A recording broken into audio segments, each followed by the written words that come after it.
रामगढ़ में सोना चांदी की सफाई के बहाने दो ठगों ने करीब 8 लाख रुपए के गहनों की ठगी कर ली। भुरकुंडा ऊपी क्षेत्र के सौंदा बस्ती की एक घटना है, जहां सीसीएल कर्मी सुदेश प्रसाद के घर में सोना चांदी सफाई करने के बहाने दोनों ठग घर में घुसे थे। दोनों ठगों की तस्वीर गांव में लगे सीसीटीवी कैमरे में कैद हो गई। तस्वीरों में देखा जा सकता है कि कैसे दोनों आरोपी बाइक पर बैठकर भाग रहे हैं। ठगों ने सुदेश प्रसाद की पत्नी से जेवर और बर्तन साफ करने के लिए मांगा और सफाई के दौरान सोने के 2 चेन, 2 अंगूठी और 2 जोड़े झुमके पर हाथ साफ कर लिया और महिला को पता भी नहीं चला। चोर गहने लेकर चंपत हो गए। तब महिला को ठगी होने का एहसास हुआ, जिसके बाद पीड़िता ने मामले की शिकायत पुलिस में की। जिसके बाद भुरकुंडा थाना की पुलिस दोनों आरोपियों की तलाश में जुट गई है और साथ ही साथ सीसीटीवी खंगाल रही है।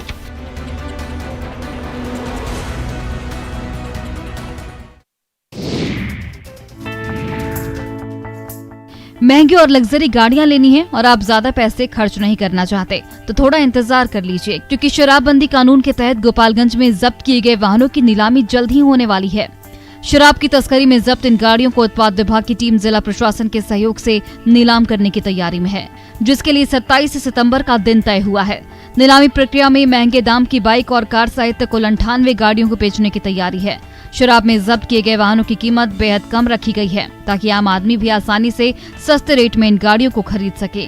नीलामी के लिए cycle, bike, car, pickup, Bolero, ambulance, बस, ट्रक, नाव और बैलगाड़ी को भी रखा गया है। इनकी कीमत अलग अलग निर्धारित किए गए हैं। यदि आपको साइकिल चाहिए तो 50 रुपए में मिल जाएंगे, बाइक के लिए 1000 से लेकर 20,000, कार के लिए 20,000 से लेकर 1 लाख रुपए और बस की कीमत 1,80,000 और ट्रक की कीमत 2.5 लाख रुपए तक निर्धारित की गई है।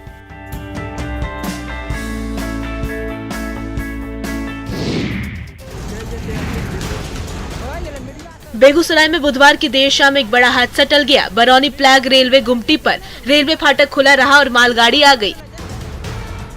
तस्वीरों में आप देख सकते हैं कि फाटक खुला है और मालगाड़ी बीच ट्रैक पर खड़ी है।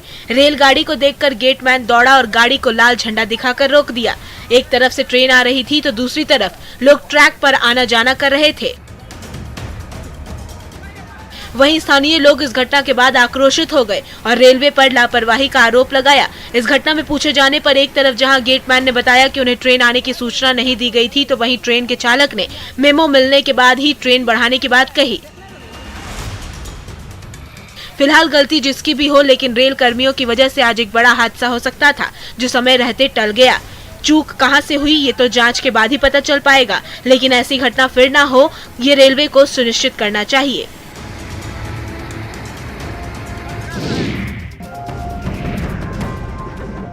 पश्चिम बंगाल के खेमाशोली स्टेशन के पास तीसरे दिन भी रेलवे ट्रैक और NH49 जाम रहा। कुर्मी जाति को ST में शामिल करने और कुर्मी भाषा को संविधान की 8वीं अनुसूची में शामिल करने की मांग को लेकर आंदोलन चल रहा है। अपनी मांगों को लेकर कुर्मी समाज के हजारों लोग मंगलवार की सुबह 6 बजे से ही आंदोलन पर उतरे।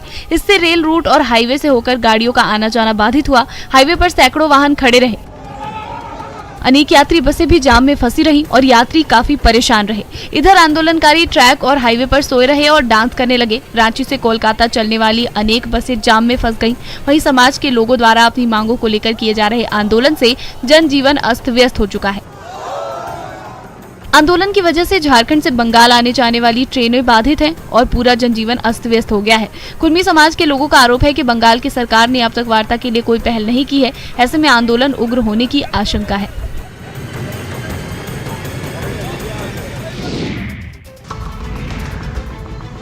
गढ़वा जिले के श्रीवंशीधर नगर अनुमंडल के चैम्बर ऑफ कॉमर्स ने प्रशासन के खिलाफ मोर्चा खोल दिया है। उनका कहना है कि छापेमारी में पकड़ा गया अनाज PDS का नहीं है। वहीं चैम्बर ऑफ कॉमर्स के सपोर्ट में कई व्यवसायी साथ आ गए हैं और विरोध प्रदर्शन कर रहे हैं। व्यवसायियों ने अपनी दुकानों को बंद कर चाबी प्रशासन को सौंप दिया है। वहीं चैम्बर के इस आंदोलन को सत्ता पक्ष JMM और भाजपा दोनों का साथ मिल रहा है। उनका कहना है कि पकड़ा गया राशन PDS का नहीं है।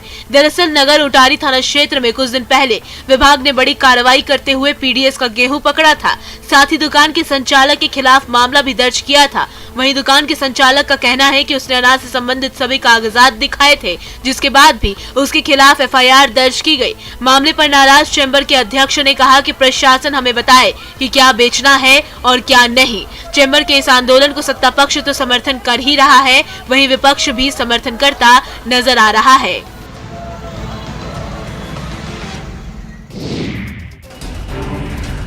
गोड्डा में महागामा विधायक दीपिका पांडे सिंह के विरोध का अब जर्जर सड़क पर असर दिख रहा है। NH 133 पर अब काम में तेजी दिख रही है और कल से ही लगातार मिट्टी भराई का काम चल रहा है। विधायक के धरने के बाद स्थानीय लोगों को जल जमाव से राहत मिलती दिख रही है। मिट्टी भराई के काम को देखकर लोग काफी खुश नजर आए। उनका कहना है कि अगर इन गड्ढों को पाट दिया गया होता तो आने जाने वालों को काफी सहूलियत होती। दरअसल NH 133 पर गड्ढे और जल जमाव के खिलाफ कल विधायक ने विरोध जताया था। महागामा विधायक दीपिका पांडे सिंह ने एक जर्जर सड़क का विरोध करते हुए राष्ट्रीय मार्ग 133 मेहरमा फिरोजपुर सिंधु कानू चौक पर पहुंची थी और केंद्र सरकार पर लापरवाही और अनदेखी का आरोप लगाते हुए वहीं गंदे पानी में बैठ गई थी। साथ ही साथ उन्होंने गंदे पानी में स्नान भी किया था और सड़क को सुधारने की मांग की थी।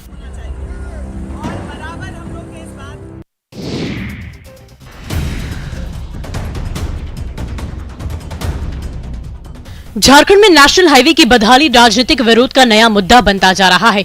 कल गोड्डा के मेहरमा में विधायक दीपिका पांडे सिंह ने गंदे पानी में कीचड़ स्नान किया था। वहीं आज बाराहाट में पंचायत के मुखिया लालमणि शाह विरोध प्रदर्शन में जुटे हैं। कल बॉर्डर क्षेत्र के गोड्डा इलाके में विरोध हुआ तो आज बॉर्डर क्षेत्र के भागलपुर इलाके में विरोध चल रहा है। विरोध प्रदर्शन करते हुए स्थानीय बाराहाट पंचायत के मुखिया पानी के बीचों बीच बैठ गए और सड़क जाम कर दिया। उन्होंने आरोप लगाया कि यहां हर दिन हजारों की संख्या में लोग आते हैं, इसके बावजूद यहां की स्थिति बदतर है और समस्या के समाधान की पहल नहीं की जा रही। साथ ही कहा कि बाराहाट आसपास के इलाके का बाजार है, यहां हर रोज हजारों की संख्या में लोग बाजार करने आते हैं। हर दिन खराब सड़क के कारण चलते हुए हादसों का शिकार होते हैं, जिसके कारण कई लोगों की जानें चली जाती है, पर शिकायत के बाद भी समस्या का समाधान नहीं किया गया।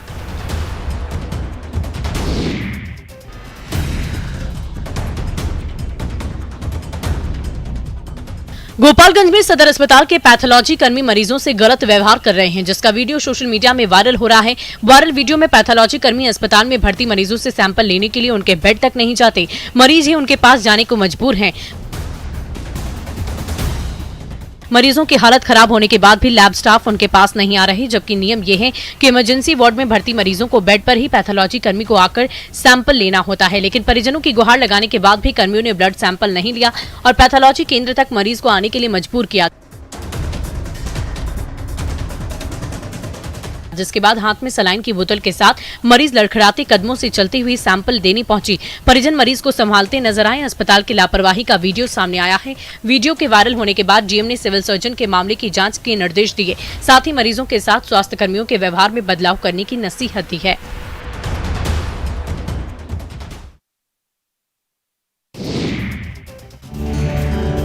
लाल, हरी, पीली, नीली जरा इन रंग बिरंगी खूबसूरत लहठी को देखिए, जो सुहागन महिलाओं की पहली पसंद है। महिलाएं इसे बड़े शौक से पहनती हैं। वो भी लहठी मुजफ्फरपुर की हो तो हर विवाहिता इसे पहनना चाहती है, ताकि उसकी खूबसूरती में चार चांद लग जाए।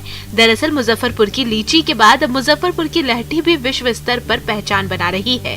कभी ऐश्वर्या राय की शादी में तो कभी सचिन तेंदुलकर की पत्नी की कलाइयों की शोभा बढ़ाने वाली मुजफ्फरपुर की लहठी अब G20 सम्मेलन में शामिल होने वाले राष्ट्राध्यक्षों के गिफ्ट के तौर पर दी जाएगी।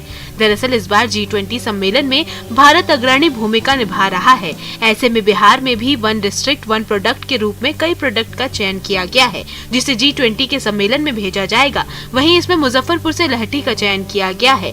जिला उद्योग केंद्र के महाप्रबंधक ने बताया कि वन डिस्ट्रिक्ट वन प्रोडक्ट के तहत लीची और शहद का चयन पहले हो चुका है। वहीं इस बार लहठी को भी वन डिस्ट्रिक्ट वन प्रोडक्ट के रूप में चुना गया है।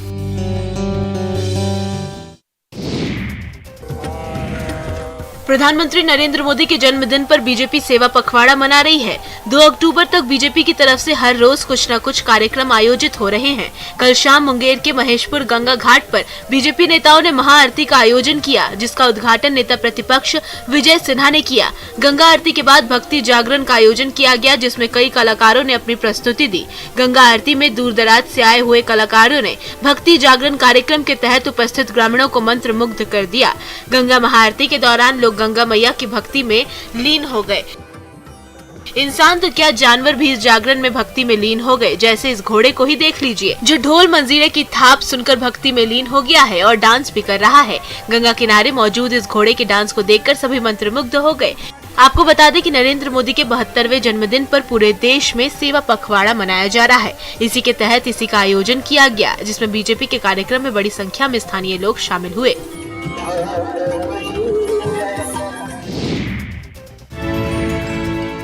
रातों रात इस युवक की किस्मत ऐसे बदली कि ये लखपति बन गया। गेमिंग ऐप के जरिए इस युवक की तो जिंदगी ही बदल गई और इसके अकाउंट में 70 लाख रुपए आ गए।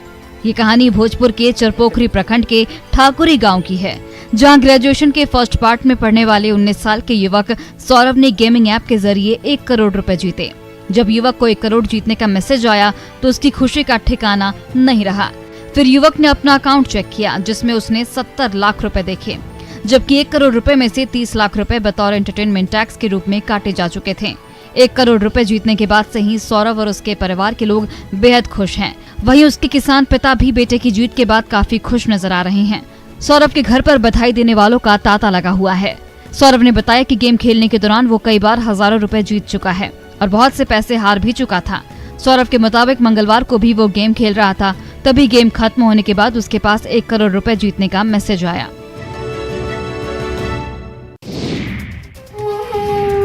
गिरिडीह में भगवान हनुमान का एक ऐसा मंदिर है जहां मंदिर की घंटी और हनुमान आरती सुनकर सैकड़ों लंगूर दौड़े चले आते हैं। वे ध्यान से आरती सुनते हैं और फिर प्रसाद खाकर वहां से चले जाते हैं। हम बात कर रहे हैं बगोदर और सरिया के बीच में स्थित भगवान हनुमान गढ़ी की।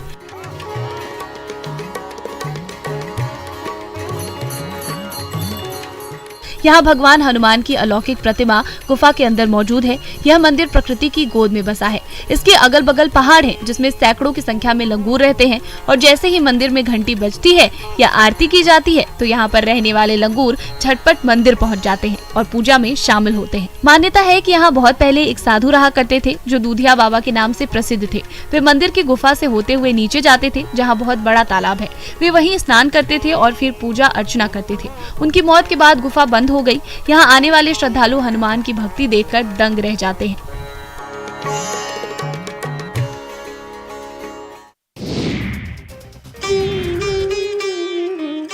दो साल बाद धूमधाम से दुर्गा पूजा मनाने की तैयारी चल रही है। राजधानी में भी अलग अलग जगहों पर अलग अलग थीम पर पूजा पंडाल बनाए जा रहे हैं। इसे लेकर बाहर से कलाकारों को भी बुलाया जा रहा है। 2 साल कोरोना के चलते दुर्गा पूजा की रौनक फीकी रही थी, लेकिन इस बार दुर्गा पूजा की तैयारियां जोरों पर है। झारखंड में दुर्गा पूजा को लेकर तैयारियां की जा रही हैं। रांची में भी अलग अलग जगहों पर भव्य पूजा पंडाल का निर्माण कार्य जारी है। रांची के अपर बाजार के बकरी बाजार में इस बार पश्चिम बंगाल के मायापुर के इस्कॉन मंदिर का प्रारूप दिखेगा। इस पंडाल की चौड़ाई 130 फीट, लंबाई और ऊंचाई 90 फीट की होगी। 2 वर्ष बाद दुर्गोत्सव का उल्लास दिख रहा है और कारीगर दिन रात मंडप के निर्माण कार्य में जुटे हुए हैं। इस दौरान खाने पीने के स्टॉल से लेकर बच्चों के लिए झूला भी लगाया जा रहा है। कोरोना महामारी के बाद इस बार हर तरफ दुर्गा पूजा को लेकर उत्साह है। श्रद्धालु बेसब्री से शारदीय नवरात्रि का इंतजार कर रहे हैं।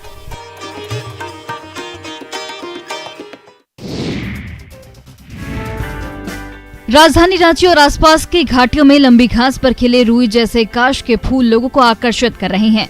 इन फूलों के खिलने से ही अनुमान लगाया जाता है कि वर्षा ऋतु अंतिम चरण में है और शरद ऋतु का आगमन होने वाला है। मान्यता भी है, जिसके तहत जितने भी पूजा पाठ या शुभ कार्य होते हैं उसमें काश के फूल का इस्तेमाल किया जाता है। वहीं ऐसा मानना भी है कि फूलों में औषधीय गुण भी हैं, जिससे स्किन इन्फेक्शन दूर करने में मदद मिलती है। काश फूल एक तरह की घास की प्रजाति है। आयुर्वेद में इसका कई रोगों में औषधीय महत्व है। साहित्य में भी काश फूल का बड़ा ही प्रभाव है। इसका कारण भी है, शरद ऋतु को साहित्य में काफी स्थान जो दिया गया है। समान में छाए सफेद बादलों के साथ धरती पर चारों तरफ फैले सफेद काश के फूल इन दिनों देवी के आगमन का एहसास करा रहे हैं। लंबे लंबे काश के फूल मंद मंद बहती हवाओं के साथ अटखेलियां करते रहते हैं, जो काफी सुकून दे रहे हैं। दुर्गा पूजा में काश के फूल को खास महत्व दिया जाता है।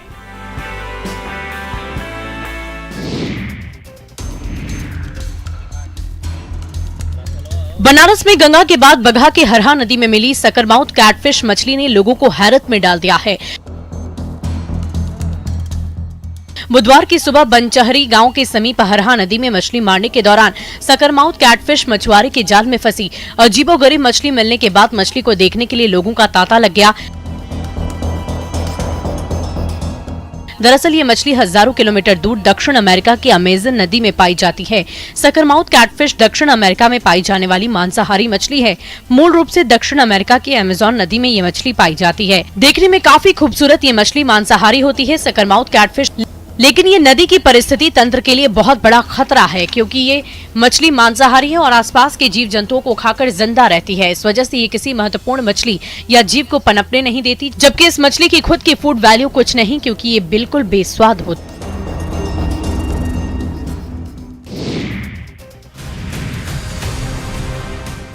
वाल्मीकि टाइगर रिजर्व के हरनाटार वन क्षेत्र के बैरिया कला में खेत में काम कर रहे किसान पर आदमखोर बाघ ने हमला बोल दिया। बरवा गांव निवासी राम प्रसाद उरांव बैरिया मैदान के पास सरेह में खेत में अपनी पत्नी, बेटी और बहू के साथ काम कर रहे थे। इसी दौरान आदमखोर बाघ ने किसान पर हमला कर दिया। हालांकि बाघ को देखकर राम प्रसाद उरांव की पत्नी ने शोर किया, लेकिन बाघ राम प्रसाद को घसीटते हुए पास के गन्ने के खेत में लेकर चला गया। किसान के परिजनों के द्वारा हो हल्ला करने के बाद भारी संख्या में लोग खेत के पास जुट गए।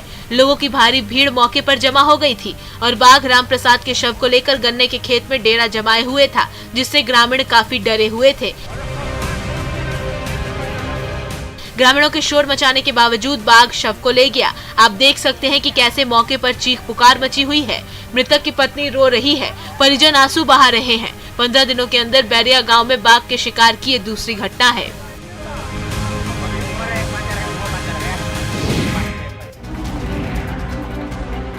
वैशाली के लालगंज में शराब माफिया इतने बेखौफ हैं कि शिक्षा के मंदिर को भी उन्होंने अपना ठिकाना बना लिया है और स्कूल को ही शराब का गोदाम बना लिया है।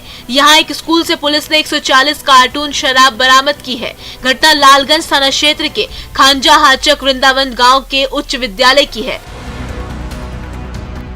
बताया जा रहा है कि सुबह स्कूल के आदेशपाल जब स्कूल के कमरे में पहुंचे तो शराब के कार्टून देखकर हैरान रह गए। शराब कारोबारियों का दुस्साहस ऐसा है कि विद्यालय के कमरे में शराब रखने के लिए धंधेबाजों ने विद्यालय का ताला तोड़कर अपना ताला तक लगा दिया था। इसकी सूचना आदेशपाल ने प्रधानाध्यापक को दी, जिसके बाद पुलिस बुलाई गई और जब ताला खोला गया तो कमरे में भारी मात्रा में शराब रखी हुई मिली। पुलिस ने जब शराब के कार्टून निकालना शुरू किया तो एक के बाद एक कुल 140 कार्टून शराब कमरे से बरामद हुई। पुलिस ने शराब को कब्जे में लिया है और मामले की जांच में जुट गई है।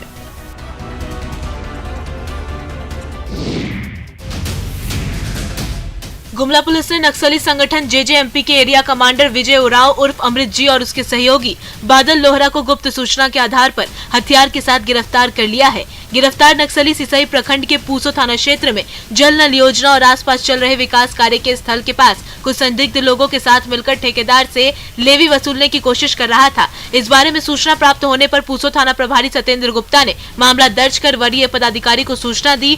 घटनास्थल पर पहुंची पुलिस ने जब उन लोगों को रोकने का प्रयास किया तो वे तेजी से बाइक को मोड़कर भागने का प्रयास करने लगे। तब छापेमारी दल के द्वारा उन दोनों व्यक्तियों को पकड़ लिया गया। सख्ती से पूछने पर उन लोगों ने अपना नाम लोहरदगा जिले के पेशरार थाना निवासी विजय उरांव उर्फ अमृत जी तथा लोहरदगा जिले के सेन्हा थाना क्षेत्र निवासी बादल लोहरा उर्फ राहुल लोहरा बताया। विजय उरांव के द्वारा चैनपुर, डुमरी, मुंगो सहित गुमला और लोहरदगा जिले के अन्य इलाकों में संगठन के सदस्यों द्वारा मिलकर कई घटनाओं को अंजाम दिया जा चुका है।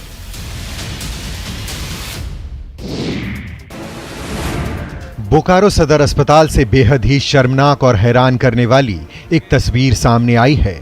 बताया जा रहा है कि चास मेन रोड स्थित मछली पट्टी का रहने वाला शंभू धीवर अपने टूटे पैर का इलाज कराने अस्पताल पहुंचा था, लेकिन पैसों के अभाव के कारण उसका इलाज नहीं किया गया। पीड़ित शंभू का आरोप है कि उसे डंडे से मारकर अस्पताल के गेट के बाहर निकाल दिया गया।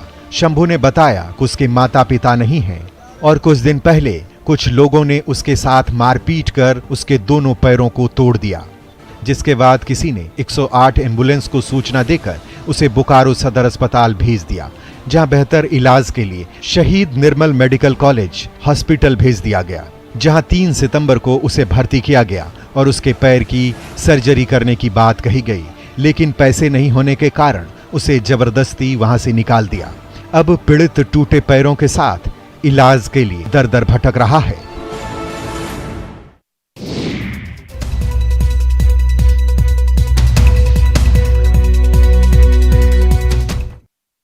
पूछने पर उन लोगों ने अपना नाम लोहरदगा जिले के पेशरार थाना निवासी विजय उरांव उर्फ अमृत जी तथा लोहरदगा जिले के सेन्हा थाना क्षेत्र निवासी बादल लोहरा उर्फ राहुल लोहरा बताया। विजय उरांव के द्वारा चैनपुर, डुमरी, मुंगो सहित गुमला और लोहरदगा जिले के अन्य इलाकों में संगठन के सदस्यों द्वारा मिलकर कई घटनाओं को अंजाम दिया जा चुका है।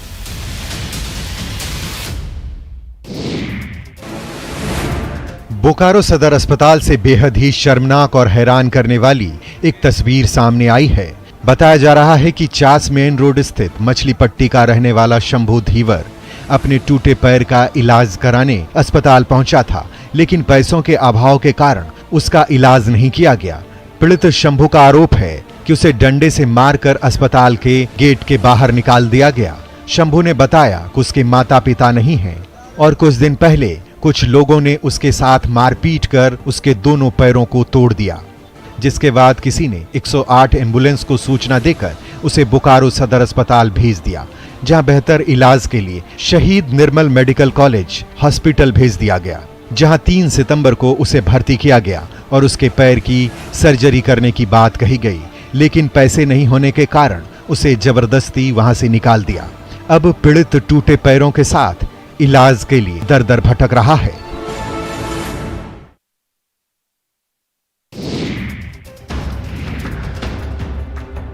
बिहार के सासाराम जिले से गुजरने वाली गया दीनदयाल उपाध्याय रेल मार्ग पर सुबह एक मालगाड़ी कमहू स्टेशन पर पटरी से उतर गई।